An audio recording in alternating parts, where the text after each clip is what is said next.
আসলে এই বিষয়টা খুবই দুঃখজনক, লজ্জাজনক।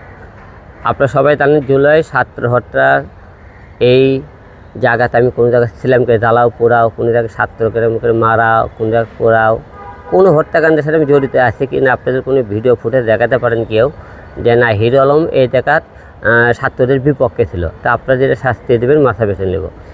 আপনারা সবাই জানেন একটা সংগঠন আমার পেছনে লেগেছে, অনেক দিন ধরে লেগে তারা আমাকে এই ছাত্র হত্যা মামলায় জড়িত করেছে। তা আমি জোর করে একটা কথা বলতেছি, আপনারা বিভিন্ন রকম সিসিটিভির ফুটেজগুলো দেখবেন না আমি হিরো আলম এর সাথে জড়িত আছে কিনা।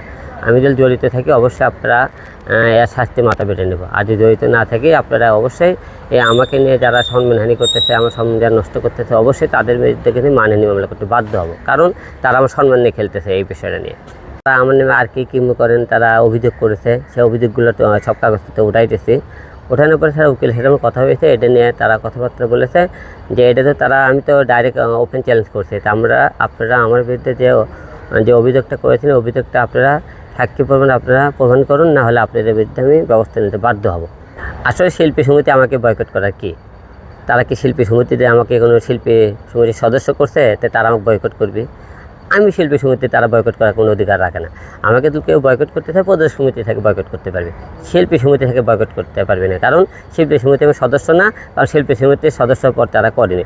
তারা বয়কট করলে কি আর আমার রাখলে কি, আমার কোনো দায় আসে না তাদের কথায়। শিল্পী সমিতিটা কোনো বাধা আনতে পারে না আপনি, কারণ শিল্পী সমিতিতে আমি মনে করেন বয়কট করার মতো কাজ করেন, তো শিল্পী সমিতি তাকে আমাকে বয়কট করে আমার সিনেমা মনে করেন রিলিজ করারটা আমি আটকে দেবে, এই ধরনের কোনো ঘটনা আমি ঘটাইনি। আর তারা এই ধরনের কোনো সাক্ষী প্রমাণ দেখাতে পারবে না যে হিরো আলমের নামে এই অভিযোগ আছে। আসলে এই বিষয়ে আজকে আছে আমাদের একটা সিনেমার কাজ স্থগিত আছে শ্যামবাজার, আপনি উনি আর প্রযোজক আমাকে সোমা আপা উনি ডেকেছে আর কি, সেই বিষয়ে কথাবার্তা বলে আসলাম। সামনে আমাকে প্রযোজক সমিতি নির্বাচন আপনারা সবাই জানে, এই নির্বাচন সবাই প্রযোজকদের সাথে একটু হাইলো করার জন্য আসলাম। প্রযোজক সমিতি নির্বাচন কি আপনি করবেন কিনা? না, আমি এবার প্রযোজক সমিতি নির্বাচন করতেছি না, আমি ভোটার, আমি ভোট দেবো, এবার নির্বাচন করবো না। এবার কার পক্ষে আপনি আছেন? এখনই দুইটা দলই মনে করেন এখন শক্তিশালী, আমরা দেখব দুইটা দলের মধ্যে কে আমাদের জন্য সবচেয়ে কাছে থাকে, কাজ ভালো করে।